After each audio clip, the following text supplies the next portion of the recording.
So today we are talking about Propstream, and I absolutely love Propstream, and Propstream made a major shift in my business. Now, I don't even know how long I've been using it. It started 2016, 17. I got to figure it out. For full disclosure, you guys don't know how great you have it with softwares like this. Number one, the reason why I like Propstream is it's just very user friendly. I'm not a tech savvy guy, and I just want to click buttons, and I want to get results. I want to know what's the mortgage balance, what's the approximate equity, and run some basic comps. So the whole functionality of Propstream is it does all that for you. You can use it a little bit like a CRM, but I prefer to use Podio. And I'm here to tell you, before this, I had to use a company called CoreLogic. It was painful. It was expensive. We wound up using ListSource, and I did not trust Propstream when it first came along. Full disclosure, I'm here to tell you, I am 100% all on board. To me, it is one of the best softwares out there, and it's all inclusive. It's friendly, user friendly, and it's like one price gets you pretty much everything. You can do some extra stuff with it, but basically for $100 a month, it's like getting an entire another employee in your business. And my favorite part about it is you get 10,000 leads per month every 30 days with your subscription. And for that reason alone, it's well worth it. So what I want to do today is take you through, show you my 5 most favorite and easiest lists in the world to pull in Propstream. I'll take you step by step. And if you stick with me to the end, I'm going to share a little bit of a bonus. It has to do with a thing called water utilities. I'm going to show you actually how you can go on Propstream in some cities, not all, and show you how you can actually pull them and show you the filters you need to do and pull them. The most important thing you have to learn in Propstream is how to pull lists. And once you can master and become a list ninja, you play with it all day long. Like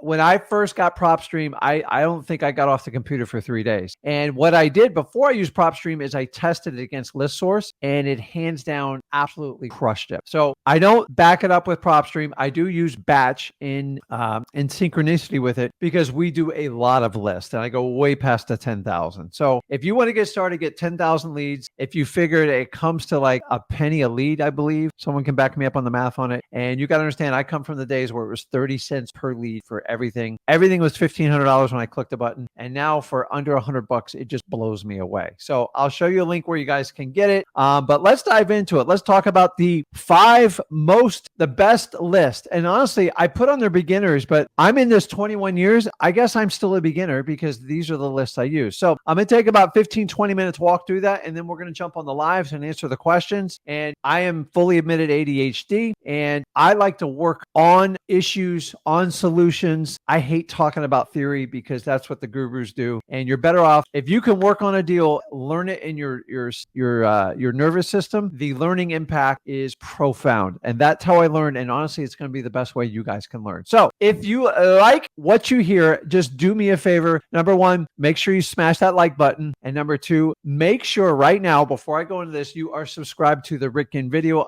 My mind was blown away with what you could do with this stuff. And me and Zach are in the think tank every day thinking about things to help you guys become better wholesalers. But I will always try it in my business first so we don't waste time, because most gurus will throw it out to you guys, let you guys spend your time and money to tell them if it works. We do it the other way around. So, and by the way, when we talk about the list today, it's going to run on the bottom if you want to just check it out. Just do the free trial version. And by the way, guys, this is not a requirement. I ran my business plenty of years without this, although I spent on CoreLogic, which I spent a lot more than that. My first and foremost favorite one is going to be Vacant Properties. Why? Vacant Properties usually have motivated sellers, people who want to get it sold, and there's usually a reason they're vacant. So let me do this. Now, all these lists I'm going to give to you today, they're all within Propstream. So I'm going to show you how to work with them. Remember, Propstream is a tool. It is not like, it does not solve everything in your business. It aids you. So you have to understand that. Sometimes you guys are going to be in towns, cities, or counties where some of the information doesn't work, and you have to be aware of it. And what we do is we try to help you guys out with workarounds on it. The problem is some states and some towns have all sorts of disclosure policies, non-disclosure, disclosure. A lot of people ask me, Rick, why don't you just use Privy? I don't use Privy. I prefer off-market deals. That's where you're going to make your most money in wholesaling. I'm not saying Privy's bad. I just don't have a use for it. I do not waste time on MLS. Like, it's just my mantra. Can you get a deal off MLS? Yes. You're going to have to put in a lot of work and a lot of volume. And for that reason, Propstream's really the best for off-market properties. So guys, If you want to check it out, go over to listrei.com. And me and Zach do a ton of tutorials. Guys, it doesn't cost you any more to go through my link. Honestly, if you want to thank me, that's the best way to do it. And then in return, I will help you, guide you through these lists on how to get them going. So let me jump over. Let me share my screen here. So there's just some stuff up there. So if somebody wants me, let's see, I'm just going to pick a random town because I see here. What? Okay, I got to go into this. So let's do Kansas City, Missouri. And guys, I have no affiliation with Kansas. I've never even done a deal in Missouri. So that's why I just kind of picked it. So first thing you want to do is familiarize yourself. Once you're in there, you put a city in there, go to the filter, and you'll see a drop down. Now, you want to look for what they call quick list choices, and you will get a list like this. The really cool thing is, since I've been with Propstream, this list used to be a tiny little list. And I'm here to tell you, the list is growing, and every year they add more and more on there. So we are talking about Vacant Properties, which is just below on market, and you click that. Now, I'm here to tell you there's two ways to do these searches. So the first one, vacant, is this information is going to scrape from the United States Postal Service. And how it equates is anytime somebody puts a green, it's like a postcard in the mailbox, and it says vacant, which is initiated by the mailman, or the owner reaches out to the USPS and says, hey, we're moving out of there. It's going to be vacant. Can you forward my mail? It is going to tickle this file. The problem is it doesn't always account for properties that are on market if you're just doing off market. And sometimes some houses are just chronically vacant forever. So remember, this is a place where you're looking where there's smoke. There's not always going to be fire. I personally like the vacant list. I like to touch it at least once a quarter. I don't believe in doing the vacant every month. Why? Because 85% of the people are going to be the same. And I don't want you guys to waste money on this list. So if you're asking me how often to pull it, I would pull it once a quarter. Now, once you have it, if you want to go in and break down, the only one additional I like to do on this is MLS status, and on market, I click no. So I want you to see this right here. So this is a running search, and every time we change the filters, the totals will change. So it's got basically, 7289. So I'm going to click off market properties only. So it's no for on market, and it wiped out about 210 properties in that one shot. So what you want to do is go through it.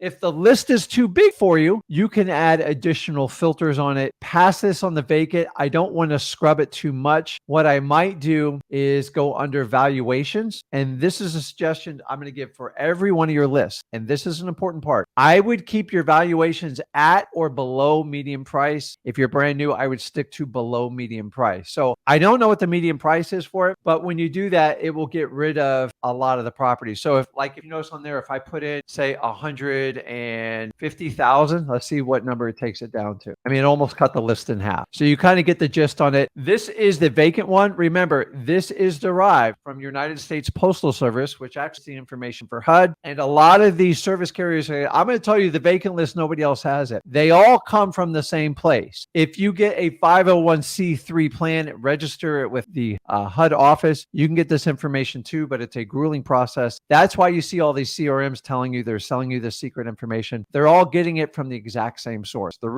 reason I like to go through listrei.com, number one, it is the most reputable valuation company out there, hands down, without a question. Ask me how I know this. I'm very familiar with the corporation that owns it, with the executives, and they have a phone number you can call whenever you have a problem, and they are here in the United States. And for that reason alone, they will always have my business. I just don't, and they are the best priced out on the market. So that's number one. Let's go to the next one. Let me see here. So vacants once a quarter. The next one, tired landlords. And this is actually relatively easy. Now, I want you guys to keep in mind the quick list choices, they are preset filters. So if you use it, especially the first time, I want you to go through every one of these boxes and see the ones they've checked for you, because sometimes it doesn't work in your market. So remember, the vacant list is targeting off the United States Postal Service, and the only filter I changed was the valuation, and I wanted to make sure there were properties off market. So notice when I went over to this one, and I've made this mistake before, say I'm going to tired landlords. Did you notice I left on market and estimated value? Now, if you're doing the same market, that works well. If you guys are doing virtual markets, you're going to have to clear these out. So how do you clear them out? Just hit that little X there and you're good to go. So now I ran the same market of tired landlords. Now, I'm going to be honest with you. I don't know how they derive this list. Most likely it's going to be an owner that is free and clear, that has owned the property for probably a minimum of like 2 years in certain types of areas. So if you want to learn the list, go through each one of them one at a time and just see any of the pre-filled out ones. Now, I'm going to teach you on this one.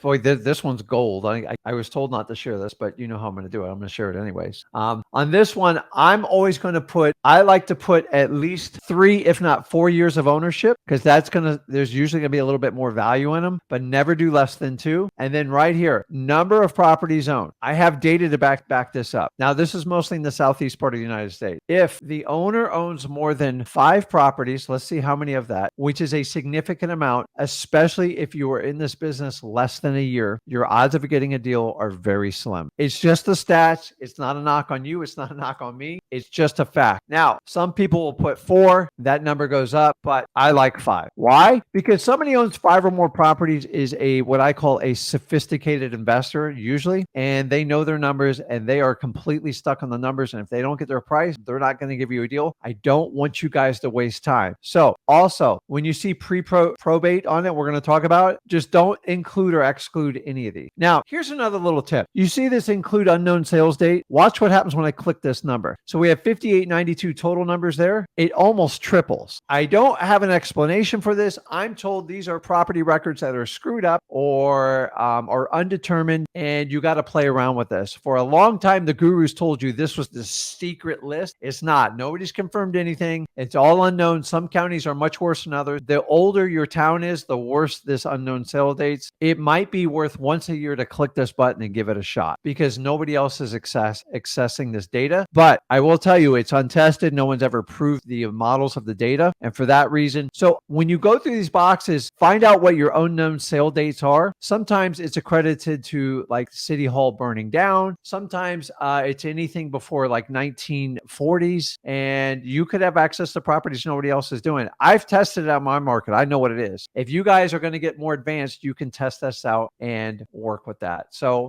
and by the way, you can always add any more filters on this. So if you wanted to do, remember, you want to add valuation, say, listen, I don't want to do anything over 110,000 in this market, because let's face it, these are rental properties and it's Missouri. So that knocks it down to 3,000. So I always like, so if I'm just attacking a tired landlord list and say you're going to spend, say you wanted to do a direct mail piece and say your budget is only for 3,000 pieces because it's going to cost you about 53 cents each to do it. I'm going to keep whittling this down to get it to the perfect number. Now, guys, I've done this as low as like $1,000 mailings and stuff like that. In the beginning, I did all this by hand. So I'm here to tell you, you need to play with these lists and all the different types of filters. So if you're new to the filters, just go through each one. Property characteristics.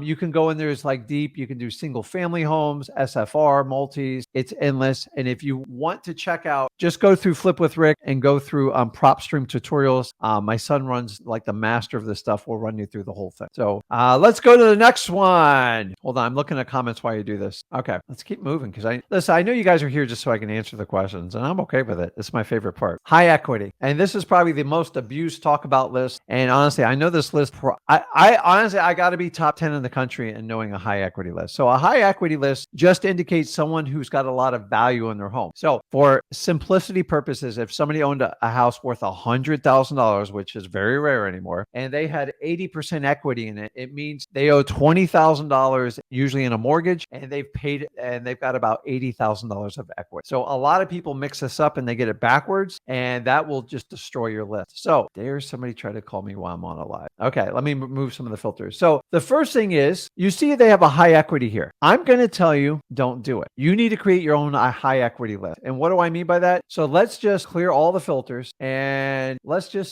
Las Vegas. Why not, right? So if I'm going to do a high equity one, the first thing I'm going to do is go down to the filters and I'm just going to rip through and create it. And so the first first one I'm going to do is go into residential. And then for the most part, I want to stick to single family. Now, some of you guys might do condos and townhomes. We do those here in Florida now because it's the new affordable living. But play around with the numbers and do some spreadsheets and see what you come up with. So I do single family. So watch this number right here. Oh, wow. Man, I forgot how big Vegas is. So I never mess with the bedrooms. I don't care if it's got 1 or 10 bedrooms. And I don't mess with that. Next one, MLS status. Absolutely no. I don't want it. It's not going to knock them out. It knocked about 3,000 or 4,000 properties off there. And then after that, I'm not worried about pre-foreclosure and bank owned because I don't care. And then I'm going to go into ownership information. I like to find someone that's owned the property at least 4 years, and you can play with this. And a max 35. I've never bought a property of someone that owned it past 35 years. So I don't like to waste time and money on it. Now, we knocked 150,000 people off. Hold on one second. Never mind. So the next one is, you see under owner type, is I'm going to pick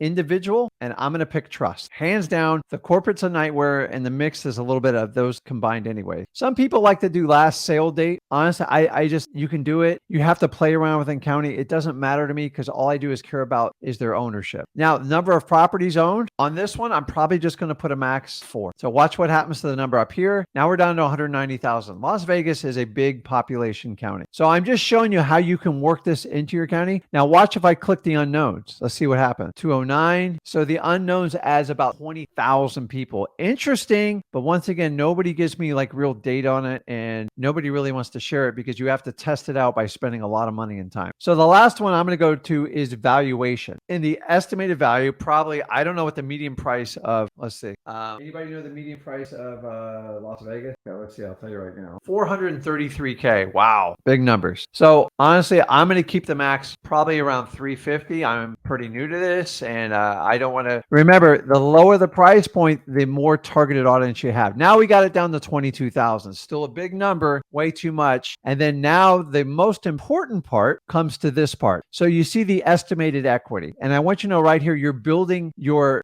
filter and you can save it. But if you've never done this before, you have to spend time playing with these numbers to correlate it to this number to make sure it fits within your target budget. So the equity, the minimum equity I want someone to have in a home, if you're going to do a high equity, is 40%. So 40% knocks us down to 21,000. It just didn't do a lot of knocking there, did it? And what you can do is keep playing with it. So maybe I go, man, that's too much. I got to get it higher to thin this number down. I'm going to go to 55%. Now we're down to 18,000 property. Okay. So maybe I only want to do like 10,000. I only have room to do 10,000 mailers. So maybe I knock this down to 250. So I like to play with estimated value and then equity. So see, I only got down to 1,300 properties. So to get that number up, I'll go to like 280. And this is how I became a list ninja. I've got tens of thousands of hours logging just doing this stuff. I have spreadsheets that are so elaborate, it's ridiculous. I don't think you need to do that as much, but if you're going to do a high equity, play with it. So now I went up to 3,000. So the best way to manipulate a high equity list is going to be on value and then the equity percentage. Do not go below 40 because you start to get people that really don't have a lot of ownership left in the property and it becomes very, very difficult. So I got a lot of people in the live here. Okay. We're getting to the end here. I promise we're going to jump on the live, trying to stay on schedule. And I love this one. Pre-Probates. So this is something that's come out within the last year and a half, and it's actually one of my secret favorite lists. Now, once again, I'm going to give you disclosure, just like on the first one we did on the vacants, the pre-probates, I'm not pulling every month. Now, if you're having incredible success in your market, you're doing it, then do it. Let your profit dictate how you do your marketing. But for the most part, the pre-probates was designed for that single operator out there that wanted the ability to do probates, but did not have time to go to the courthouse and do all that stuff. So here's how a pre-probate works. Let's pull it up on the filter. Let's get out of Vegas, man. Let's do Columbus, Georgia. So I'm going to drop down to the filter. I want to do pre-probates, go to the quick list choices, and then basically you are going to, on the very bottom, because it's the last one added, pre-probate. Now, you're not going to see like 800. Now, Columbus, Georgia is not that big, so there's only 7 on that. Now, let's just change it. Let's just try Kansas City, Missouri, see what kind of numbers come up on that. 120. I want you guys to notice it. You're not going to get thousands and thousands of counts. The purpose purpose of this list was for that single operator that's frustrated, that feels like they can't access probates. Is what it does is it searches the death records, death certificates. You and me don't have access to that, and don't ask me for it because you can't get it other than your own family. Then it cross correlates if they own property in that county. And once they have those two records, you create a pre-probate file. That's powerful because you're not spending any more time. You're using your listrei.com account. It's not costing you anymore. And now the single operator can market to probates. Now, you're not, well, Rick, I don't get the PR or the executive. You're right. You are going to mail a simple letter. You can do a handwritten one. Go over to freewholesaling.com. I provide you the entire probate letter. And then basically you're going to fill it out to the estate of John Doe. John Doe, you replace that with the